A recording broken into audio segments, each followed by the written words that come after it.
Hi, my name's Phil. I like talking about politics, and in this video I'm going to be running through my usual look at Boris Johnson's responses to questions posed to him by the leaders of the two largest opposition parties, Keir Starmer for Labour and Ian Blackford for the SNP at Prime Minister's questions, and whether or not Johnson's answers or evasions, depending on the question, stand up to the established facts. But first, if you'd like to be notified of daily news and politics, please subscribe to the channel and click the bell notification icon. So Keir Starmer's focus was on the health and care bill passed by the Conservatives this week, with absolutely no support from any other party, which is important. You know, and it not only accelerates the privatisation of the NHS, but also means that Starmer himself put it, working people will have to pay twice for their care. Starmer appeared to want to make two key points, I think, with his 6 questions. First, that the bill being pushed through Parliament represents a broken manifesto promise. This was the main point, I feel. And second, that it will mean ordinary working people paying more for care. Both of those points are important. The broken promises, because that will be relevant come the next election, when the Conservatives, under whomever, are of course going to make lots of grand promises. Secondly, the Conservatives very much reliant on the votes of a lot of working class people these days. So explaining that actually the Conservatives make working people pay much more proportionally than richer people is also important. And it's the broken promise that Starmer began with. You know, he simply asked for a starter if Johnson would like to confirm that making people sell their homes for care represents a broken election promise.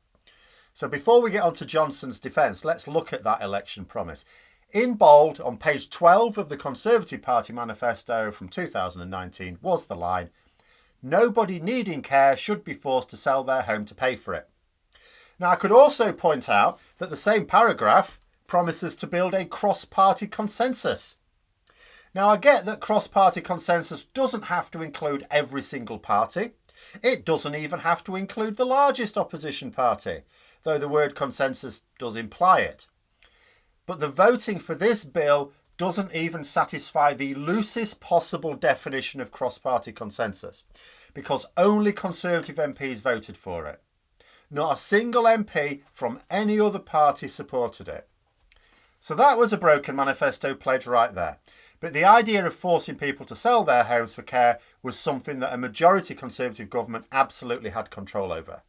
You know, you can't guarantee cross-party support, not that they tried, but they could guarantee that people's homes were not in danger.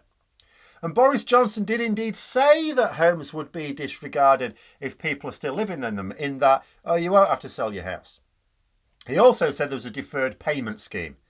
Now, that's the thing, isn't it? See, first of all, there's nothing in the bill protecting people's homes that I can see. Like if Boris Johnson said, no, we're not going to count people's homes, like, so where's the line then? Could you show us? But the deferred payment is important because that's how he's trying to get around it.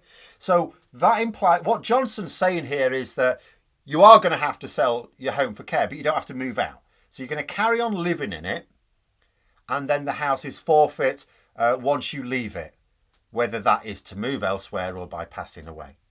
So you are still having to sell your house. You're just not having to move out of your house.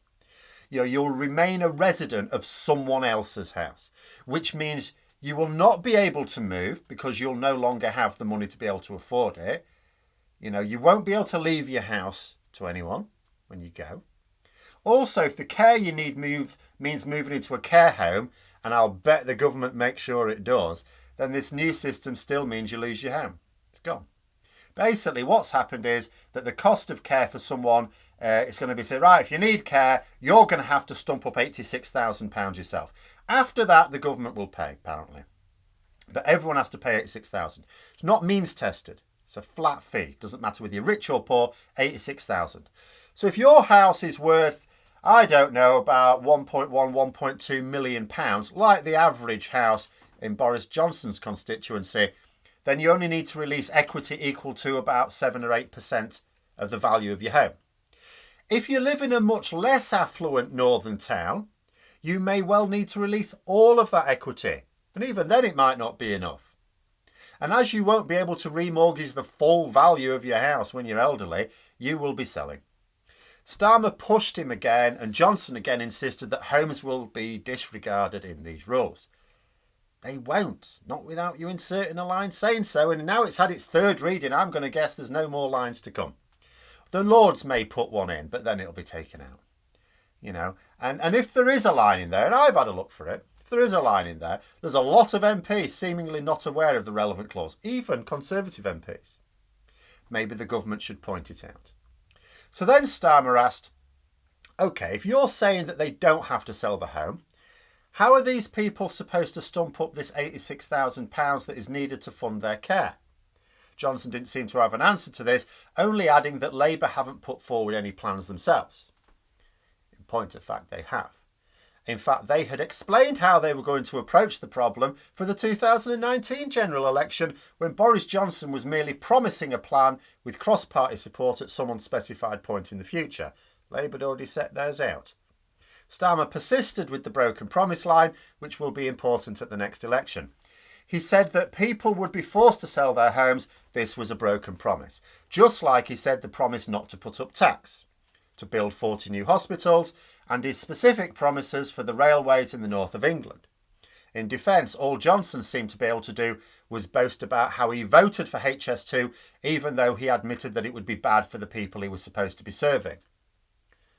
Not entirely sure that was the strong response he imagined.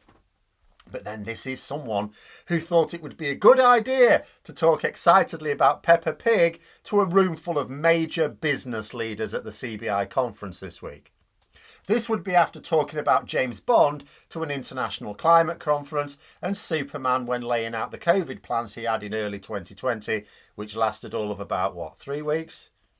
Interestingly, in all three cases, he was using these literary allusions in order to argue that he should do nothing at all and that it was best to let the problems just magically go away on their own. Then Starmer accused Johnson of bringing high taxes, high prices and low growth, all of which are objectively true. Johnson responded by saying that the government is doing more for working people than Labour ever did. Really? Well, let's see about that. Attlee's Labour government brought the NHS. The last Labour government grew the average income by over 24% in real terms. That's over and above the level of inflation. That includes the impact of the financial crash. Before then, it was much higher. The Conservatives, by contrast, in a similar period of time, have shrunk average income by over 2%. In real terms, it's gone down. That means that people, on average, are earning less now in real terms than they were when Labour were last in power, and in the middle of a global financial crash. You know, when I extend these data sets next year, to take account of this year's Brexit-fueled inflation figures, it's going to look even worse next year. I kind of feel that Starmer might do well to have a few stats like this in his back pocket for whenever Johnson tries that line, because, like I say, you could see the strategy with Starmer yesterday. 2 points. Push the broken promises thing. That way you weaken the promises at the next election from the Conservatives, because like, how can you even trust them? And secondly, you push the fact that working people are going to pay more under the Conservatives. 2 powerful lines of attack for which you want to poke at them whenever you can. Johnson's support absolutely depends upon conning lower paid working voters that he is somehow giving them a better life than Labour would. It's one of the cruelest lies and probably ought to be challenged whenever possible. Then Starmer switched to that double payment for workers who are paying national insurance contributions, which is supposed to cover those needs once they retire. But then they're going to have to pay again when they need access to that care that their hard-earned career seemingly failed to provide for after all. Johnson just replied that he was fixing the problems that no one tried to fix. So I'm only assuming the problem as he sees it is that poorer working people have too much money. If so, then he is absolutely on a mission to fix that. Then it came to Ian Blackford of the SNP to ask his 2 questions, and he wanted to poke at the dissatisfaction amongst those right at the centre of government, really, never mind just amongst his own MPs, Downing Street itself. 2 weeks ago, Johnson was telling an international conference that we aren't corrupt. We're not corrupt, Oh yeah, we're going to deal with the climate emergency in a minute, but we're not corrupt. Now he's trying to tell us that he isn't losing his grip. I mean, it wasn't a good sign when after his CBI speech, when he said what he said, a journalist went up to him and asked him if he was okay. You all right, Prime Minister? Starmer also asked the same question. You okay there? You know, he reminded us, in Blackford that is, reminded us of the corruption scandal, the broken promises, the cancelled bridge between Scotland and Ireland, tax rises, and he asked if the Prime Minister had considered just calling it a day. Johnson talked about his union connectivity review. Now, I'm going to point out yet again how Johnson tends to respond to tricky questions in one of two ways, and they were both on show here. You know, he has these responses. The first is to just lie about the situation. That's what he did with Starmer's line of questions today. Because he knows that hardly anyone's going to read the documentation that contradicts his statements. I mean, the health and care bill is a lot of pages. Yeah, it's a long document. The second is what he did with Ian Blackford. It's to talk about some future review or report or funding or plan. Something that's going to make it all better, but it's in the future. You know, for example, last week he did it with Starmer. Starmer tackled Johnson on his broken promises over rail funding. Johnson said to wait for the measures to be announced the next day. You know, you can sort of get it. It's like, you know, oh, we've heard rumours of this thing, Prime Minister. The Prime Minister go, no, just wait for the announcement. The announcement's tomorrow. You can wait till tomorrow, can't you? You're not that impatient. And then the next day, it's all fine. There you go. It was fine. But the next day, the announcement was that they were breaking their promises. And it's the same thing here. If Johnson had a plan to repair the damage to the UK caused by Brexit and his general buffoonery, why has it taken 2 years to come up with a published version? And also, who seriously thinks that when this review is announced, you know, that it's going the report that it's going to do anything other than recommend that we just stamp the union flag on everything in sight? Because that's been the plan so far, hasn't it? Oh, what we need is a union flag stamp. That'll deal with it. The union flag stamp doesn't seem to be working. I'm ordering a review.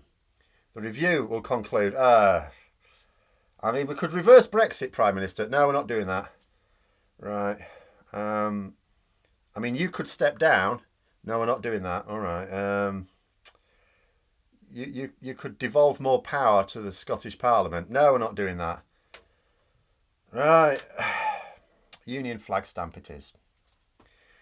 But always with Johnson, it's about what he's going to do.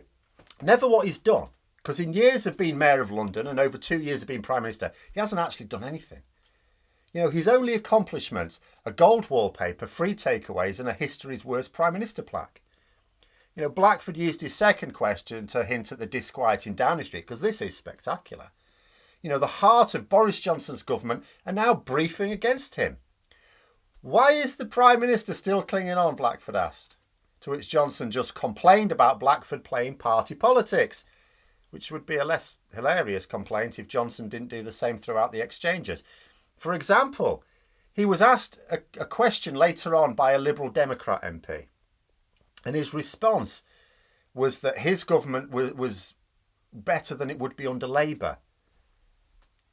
What's that if that's not party politicking then? This is a response to a question from a Liberal Democrat. What's Labour got to do with it? But there we are, more evasions from Johnson as Tory MPs desperately try to work out if Peppa Pig is a stroke of genius, a cunning plan to get the unwashed masses on board or if Johnson has in fact completely lost the plot. But those are my thoughts on another PMQs where Johnson has nothing positive to report, only vague promises for the future while ignoring the promises he's already broken. So I hope you found the video interesting. If you did, don't forget to click the like button. If you'd like to support the channel further, please also click the Patreon link for details. And until next time, I'll see you later.